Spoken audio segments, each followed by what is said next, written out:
So ayan, good evening mga bossing, mga kadiskarte. Ito, may client ulit tayo.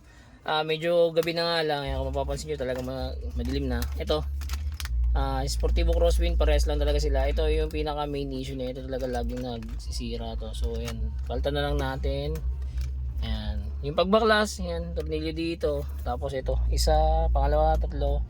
Tapos ito, apat, lima, anim, ayan, tapos pito. Bali, pitong screw yung tatanggalin nyo. Tapos ito, remove nyo lang din to.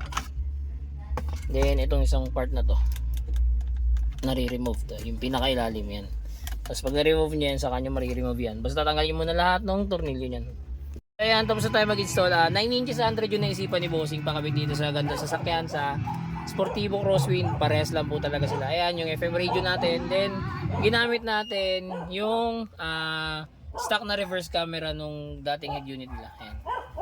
Kasi mas maganda yun. Kita mo yung pinakalikuran, yung pinaka ito, yung gulong mo. Tapos pwede pa siyang linawan ng konti kung sakali. Adjust natin siya. Ayan.